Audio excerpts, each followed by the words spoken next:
munaasabad ballaaran oo ay ka soo qayb galeen madaxda jaaliyadda Soomaalida Koonfur Afrika, ganacsatada, aqoon-yahanada, odayaasha, waxgaradka, ardayda, dhalinyarada, haweenka iyo mid ka mid ah walaalaha muslimiinta Hindida ee dalkani Koonfur Afrika oo lagu taageerayay musharaxa madaxweynimada Soomaaliya doorashada madaxtinimada ee dhici doonto sanada 2012 ayaa lagu qabtay hotelka Nooro International ee magaalada Johannesburg ee dalkani Koonfur Afrika. Gudoomiyaha jaaliyadda Soomaalida dalkani Koonfur Afrika Mudane Cabdulxakiim Maxamed Haadi oo ugu horeyn hadlay munaasabadani ayaa sheegay in ay soo dhaweynayaan musharaxa madaxweynimada Soomaaliya Dr. Saciid Ciise Maxamuud oo xilligani marti u ah jaaliyadda Soomaalida ee dalkani Koonfur Afrika. waxaan si kal iyo laab ah idiinana u soo dhaweynaynaa Dr. Saciid oo intii martina madalaad waxaan sidoo kale kaaga mahadcelinaynaa qadarinta aad nabadgelisay haddaan hareer ku furaafay Abdullahi Hussein Miriq oo ku hadlay magaca ganacsatada iyo siyaasiyiinta Soomaalida ee dalkani Koonfur Afrika ayaa sheegay in ay aad u soo dhaweynayaan musharaxa madaxweynimada Soomaaliya Dr. Saciid Ciise Maxamuud wuxuuna ballan qaaday in ay hil iyo hoob la garab taagan yihiin garabkiisana ay buuxin doonaan. Dr. Saciid waxa la wixii taageero ah ee ku saabsan South Africa maadaama aad musharax ugu horeeyay ee u yimaada South Africa inaan diyaar ku lanahay. Sheekh Cabdulxakiim Tabliiq oo ku hadlay magaca aqoon-yahanada iyo mashaayikhda jaaliyadda Soomaalida ee Koonfur Afrika ayaa musharaxa kula taliyay in uu noqdo nin xoojiya diinta Islaamka si Ilaahay ugu helo garab sidoo kalena shacabka Soomaaliyeed ee Islaamka uu ka heli doono taageero dhinac walba ah. waxaan kula talinayaa professorka iyo inta dooranaysa sifaadka ugu horeeya ee lagu dooranayaa inuu noqdo inuu diin leeyahay oo dadkana uu diinta ku xukumayo takale alxamdulillah South Africa ku soo dhawo Dr. Saciid Ciise Maxamuud oo ah gudoomiyaha xisbiga dadka ahna musharaxa madaxweynimada Soomaaliya oo ka hadlay gabagabadii munaasabadani ayaa ugu horeyn ka hadlay taariikhda maamuladii dalka soo maray iyo xiriirkoodii beesha caalamka ila lahaayeen. waxaad ogtihiin isticmaalka ka hor anaga wadankanaga waxaa ka tiri jirtay cuqaalo qabiilo ugaasyo ayaa ka tiri jirtay waxaad ogtihiin Soomaaliya inay ka jireen maamulo tuulo iyo degmo ku salaysan oo ninkaas caaqilka ah oo maamulayay aqliga ninkaas jiifka ah oo lahayna ay waxba ku soconayeen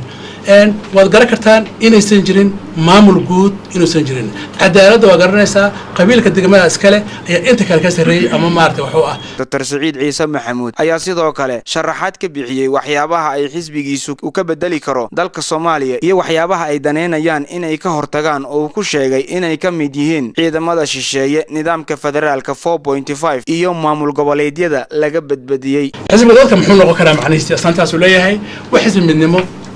والنبض مارتي محن وعدالة محن دونينا أنجو محوها وحنا هذا إن عن أمة الصوماليات أود يكسرن self determination إن مارت معنا أمة أيدو أيه دونينا إن جرت ذاتك الصوماليات إن الإستان دولة يقول الإستان إليه محن كسر هرجنا عيدا ميلتريا يكيد ما ودك كينيا يودك إثيوبيا مرة حسنين إن عرب الصومالي هذا 4.5 أنا مرة حسنين والنظام خلدان 4.5 حولي 4.5 حولي إن ما أرتم محاه وحلي لهذا مدحونه و1 لهذا الرزار و1 الرزبرسانك و1 مركز هيراركي مجرو مركز قبصدان نبي حكوا له رأيه هلا نوانا تهاي وكسر هرجينا ما بالقبلة يركع وفرح بدل أو لابوري وكسر هرجينا وحن دونينا إن لسميه ما بالقبلة دي وين لسميه محاه كواس أو أنت بدل ذحبنان إن قاتل عشور تودا gargaarka ehelkooda dadkooda iyo waxbarashadooda in ay ku xirnaato waxaan ka soo horjeednaa nidaamka federalismada waa ka soo horjeednaa sababtoo ah federalismadu sida anagu u fahamnay hadaad fiirsaan waddanka Soomaaliya waxa kulmiya qowmiyadda Soomaalida afka Soomaalida diinta Islaamka ma jiraan waxyaabo weyn oo kala xiran ma jiraan markii aad u fiirsan wadamada ku dhaqma adduunka federaalka waa 7 ama 8 waay ma ka badna oo weyn kuwaas oo dadku kala afihiin kala qowmiyadihiin kala jihiin ama jiraan wabiyaal iyo buur iyo bad u dhaxeeyay jiraan sida daraadeed anagu ma aaminsan anagoo yar oo ba shantii inta la qaybiyay laba soo harnay haddana in labada halsi kala qaybiyay ma aaminsan anagu. Dr. Saciid Ciise Maxamuud ayaa ugu dambeyn ka sheegay munaasabadan lagu taageerayo inuu yahay musharaxa madaxweynimada Soomaaliya ee doorashada dhici doonto sanada 2012 wuxuuna intaasi ku daray in uusan diyaar u ahayn inuu ka qayb galo doorasho ka dhacdo dalka dibadiisa. anagu waxaan jecelnahay inaan noqono sida rajeynayno xisbi u taagan doorashada 2012 u taagan waxaanan jecelnahay ummadda Soomaaliyeed inaan cadaalad ugu yeerno sinaan ugu yeerno dimuqraadiyad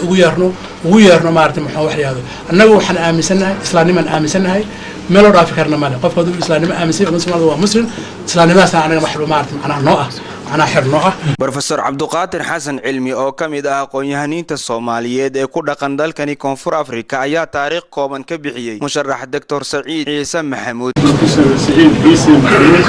وحاول تشوني جامعة الصومالية بري أنتي مصنعين سيفل وور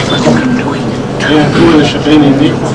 kulankani oo ay ka soo qayb galeen guud ahaan qaybaha kala duwan ee jaaliyada Soomaalida ee dalkani Koonfur Afrika ee lagu taageerayay musharax madaxweynimada Soomaaliya Dr. Saciid Ciise Maxamuud ayay dadkii isugu yimaadeen munaasabadani waxay si buuxda ugu taageereen musharaxani lamana oga musharaxani cusub waxa uu ku soo kordhin doono saaxadda siyaasadda dalka Soomaaliya iyadoo ay horay u jireen musharaxiin iyo xisbiye u tartamayay doorashooyinka madaxtinimada Soomaaliya ee soo socda Cabdinaasir Soomane iyo Faisal TV Johannesburg.